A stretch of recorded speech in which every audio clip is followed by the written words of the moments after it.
Today we're going to talk about an early Christian text called the Acts of John. This is a very interesting text, and you may or may not have heard of it before, but we're just going to do a bird's eye view of it, and we're going to look at the different parts and some of the history of the text, or what it's saying and what it is about. Now, as you probably can imagine, the Acts of John is about the activities of the Apostle John, the son of Zebedee, and what he does in his later life after the ministry of Jesus. And it really has three main parts to it in the version, or shall I say versions of it, that survive today. It pretty much begins with John's showing up in Ephesus, and then it has a section where he talks about his memories of Jesus and Jesus' ministry, which is a very interesting part. And then it has a final part in which John actually dies in a very peaceful manner. So it's really kind of like an afterlife story of John's career after his time as a disciple of Jesus. So what's kind of some of the background of this text? Well, most historians probably would say that it dates in the 2nd century, either the second half of the 2nd century, or possibly even early in the 3rd century, or something like that. So this is not by any means one of the earliest Christian texts that we have, but it is pretty much kind of like something that is in the second generation of early Christian texts. So it's not as old as the canonical Gospels or the letters of Paul or something like that, but it does come within 100 years after these texts, or maybe 50 years after these texts. So it's really important to see what the second generation of Christians after this early group really believed. And so I think what we'll do is we'll just start by explaining that we don't have the original beginning of this text. The whole text really only exists in bits and pieces that scholars have had to put together by trying to figure out if they were part of the Acts of John or not. And that has been very tedious work because no single manuscript includes the whole story altogether. So you have to look at clues within each manuscript to try to put it back together. There are some Latin copies, there are some Greek copies, there are some copies in Coptic, but the original text would have been written in Greek. So it's divided into something like, I think, 118 chapters, if I remember correctly. Let me check at the bottom here. No, 115 chapters is what it actually is. So we don't have the first chapter through the 17th chapter, and scholars debate about what this lost beginning originally contained. There's a later beginning that completes the whole text, but most scholars don't think that it is original. So anyway, how does the text start? Well, it talks about that John is going to journey over to Ephesus. So the text as we have it now begins at chapter 18, and it says, "Now John was hastening to Ephesus, moved thereto by a vision." This is a translation by M.R. James, by the way, and you can go online to a site like earlychristianwritings.com or something and read it for yourself. Demonicus, therefore, and Aristodemus, his kinsman, and a certain very rich man named Cleobius, and the wife of Marcellus, hardly prevailed to keep him for one more day in Miletus, reposing themselves with him. So we see that John starts out in Miletus, and he has this group of people with him, and they don't want him to go on to Ephesus. They want him to stay with them and spend some more time with him. So the text continues, and it says, "And when very early in the morning they had set forth, and already about 4 miles of the journey were accomplished, a voice came from heaven in the hearing of all of us, saying, John, thou art about to give glory to thy Lord in Ephesus, whereof thou shalt know, who thou and all the brethren that are with thee, and certain of them that are there, which shall believe by thy means." So we see here that there is a voice from heaven explaining what John is about to do in Ephesus. He is going to give glory to the Lord by the things that he's going to do. And it's also very interesting because we can see that the narrator presents himself as a companion of John. He's going around with John. And it's very interesting to try to figure out who this fellow is or who he is presenting himself to be. But the problem is the original beginning of the text is lost, so we don't know who this person is that is with John and is writing as if he is a companion of John. It's also interesting to try to figure out whether this narrator is supposed to be the same person as the author or not. Does the author mean for the audience to think that this is the companion writing about the Acts of John? It's not an easy question for me to answer, but I do think it's something that is interesting to think about. So the text continues to go on, and it talks about John helping people who are sick and raising the dead and preaching Jesus to the people in the city of Ephesus. And the Acts of John pretty much has a string of episodes that are only loosely connected. And this may or may not reflect the idea that the episodes originally were strung together by an author who didn't come up with all of them himself, but who may have made a collection of these and then spun them into a narrative called the Acts of John. So it's hard to determine. That perhaps the fact that the text only exists in many different manuscripts might give more evidence to that hypothesis, but who knows. I would like to zoom in now on a particular episode in this first part of the Acts of John, which involves John going to the temple of Artemis, or those of you who read the King James Bible would recognize that this is the temple of Diana. The Acts of the Apostles has an episode that talks about Paul stirring up controversy in Ephesus and where the temple of Diana is. So anyway, this episode in the Acts of John involves John at the temple of Diana. And I'm trying to find out where it is in the text here. But anyway, here it is. Okay, so it's in chapter 38 of the Acts of John. And the story goes like this. After 2 days then was the birthday of the idol temple. This is referring to Diana or Artemis.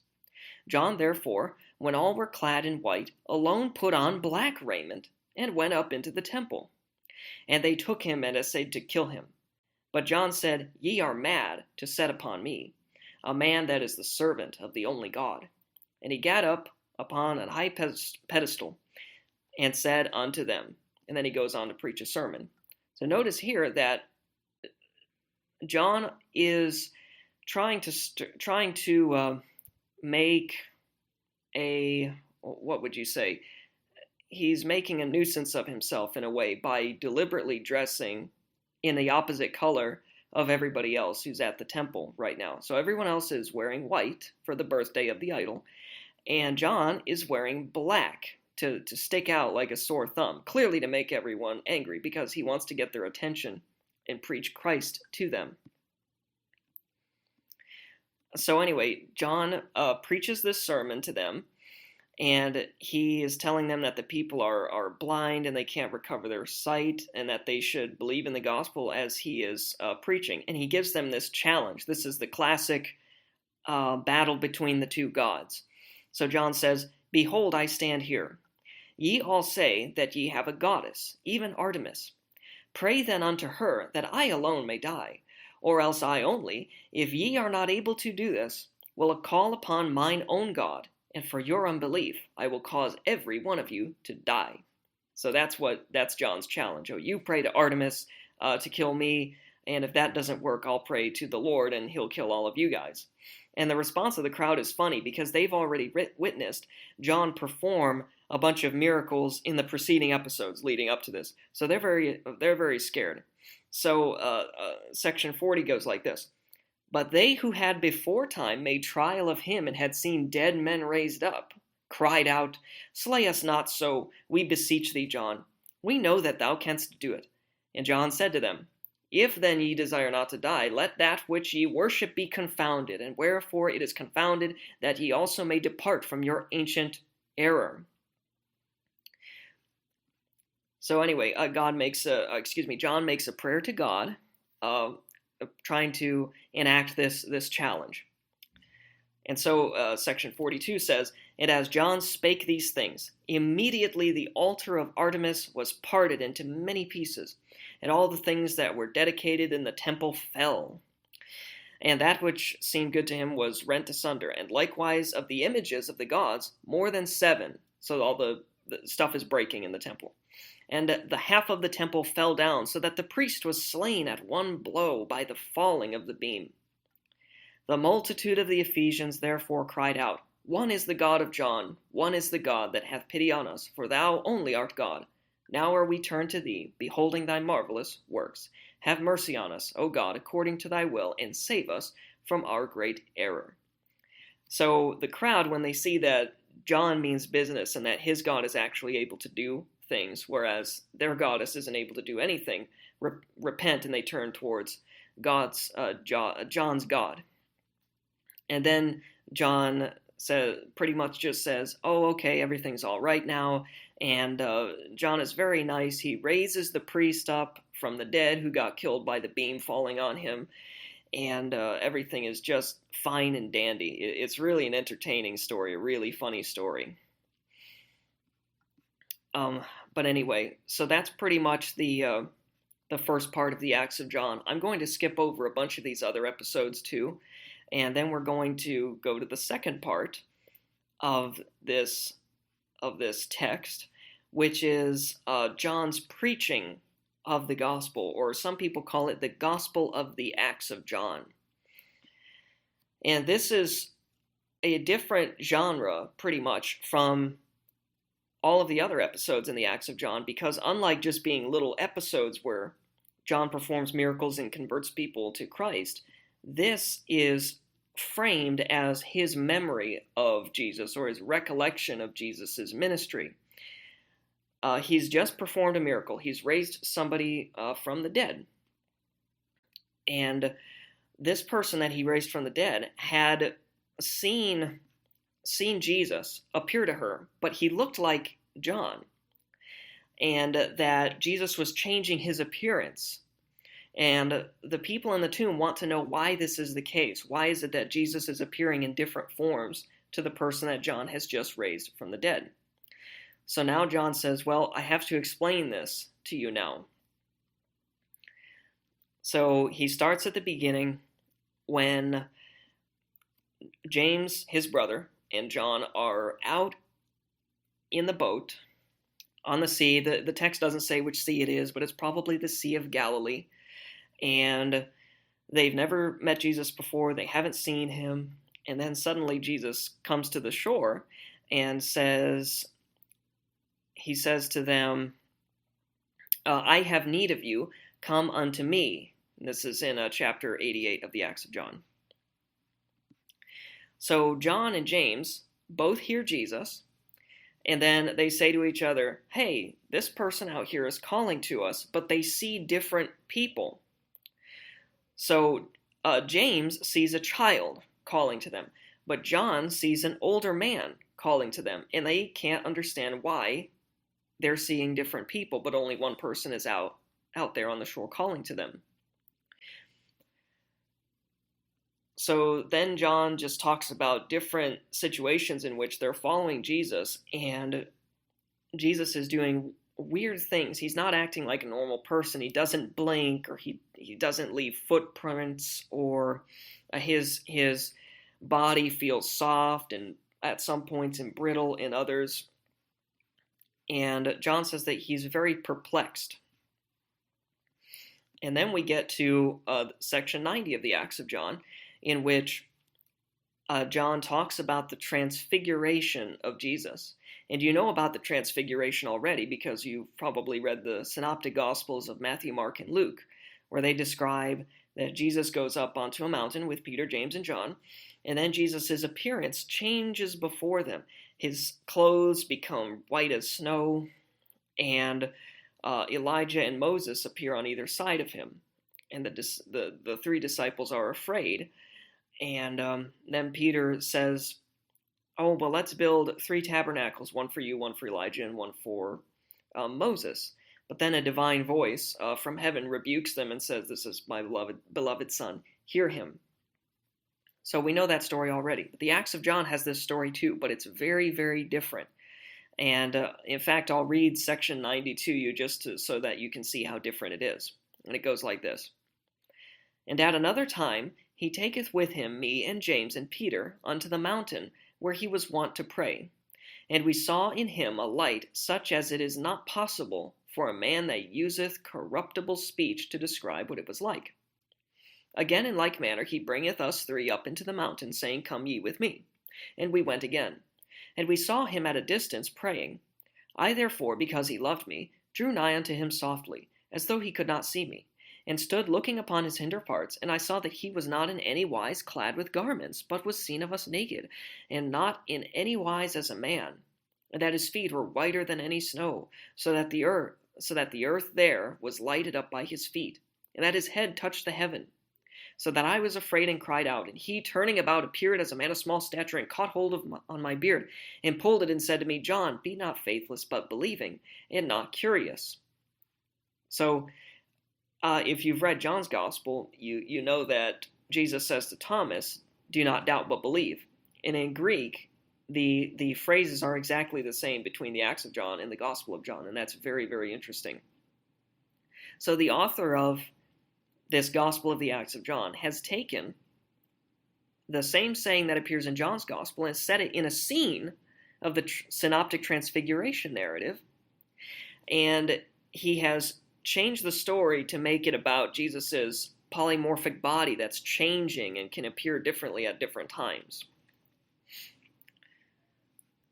So this pretty much is exemplifying the point that Jesus is not a real human. He's not really a man. He's actually God. And in the author's mind, clearly, God can't be both man and divine at the same time. Jesus can't be both God and man. So it has to be one or the other. And this author is saying that Jesus is God. And you can't tell just from that particular text, but after John goes on to narrate the last night with the disciples and the crucifixion, he finishes his story about the polymorphic Jesus that can change his appearance. We go out of the recollection and we're back in the scene where he had just raised somebody from the dead. And John says to the disciples around him, the followers around him, or the believers around him, he says, "Be ye also persuaded therefore," this is section 104, "beloved, that it is not a man whom I preach unto you to worship, but God unchangeable, God invincible, God higher than all authority and all power, and elder and mightier than all angels and creatures that are named, and all eons. If then ye abide in him, and are builded up in him, ye shall possess your soul indestructible." So this is what John is saying the gospel is. Believe in this God that is unchangeable, who's not a man, God invincible, God higher than all authority. Abide in him, and if you are built up in him, you'll possess your soul, and it will be indestructible. It's very interesting. It's a bit of a different take on the gospel or the good news as it appears in the canonical writings of the New Testament. And this is written after those texts. So what exactly is the author doing? It's very interesting to think about it. But anyway, after this second section of the Acts of John, there's a final section which talks about John's peaceful death. So John has done all his ministry in Ephesus, and he's finished with all of his ministry, and now he is being called back to the Lord. So he has his followers dig a trench in the ground for him, and he goes in it and lies down, and he blesses the Lord, and then he dies. And his followers come back later, and he's not there anymore. He's gone. And that's how the Acts of John ends. It's very, very remarkable, a beautiful little ending. So whatever happened to this text? Why is it not very well known? Why do people not know about it much today? Well, I would say there are, of course, reasons for this, and the main reason is that it eventually came to be condemned by the church. But what's surprising is that it took a very long time for this text to be condemned by the church. And by the church, we're talking about the United Catholic and Orthodox churches, which at the time were still one church, one communion of Christians. So there was this council called the Second Council of Nicaea, which happened in 787 AD. So remember, the Acts of John was written around the year 200, maybe a little before, 150 maybe. And this text was very popular. It was used in Eastern churches, like in Asia Minor and places like this, for a long time to celebrate the life of the Apostle John. But this council condemned this Acts of John text because it taught heresy. And you could probably tell some of the heretical teachings that were being talked about in this gospel. For one, it literally stated that Jesus was not a man, he was God. And that Jesus didn't have a normal body like the rest of us. That he could change his appearance and do all sorts of things that normal humans can't do. So clearly this text was saying that Jesus wasn't fully human, and that was a problem because the church came to believe that in order to save us, God became human, exactly like one of us. So if God did not become exactly like one of us, then we cannot be saved because God has not actually partaken of our nature so that we can partake in his nature. So it was a disputed text for a long time, but it finally came to be condemned, and it was never included in any scripture or anything like that. It's curious to think about whether this author intended his text, the Acts of John, to be totally scriptural or not. It really shares a lot in common with Greco-Roman novels of the time. It has a lot of funny episodes. It's meant to entertain. Clearly there's some exaggeration. It just is a wilder text than the Gospels and Epistles and other writings of the New Testament. So anyway, that's pretty much all there is that I have to say about the Acts of John for now, and perhaps we'll talk about it some more later, but I appreciate that you have joined me in this little study, and I will see you next time.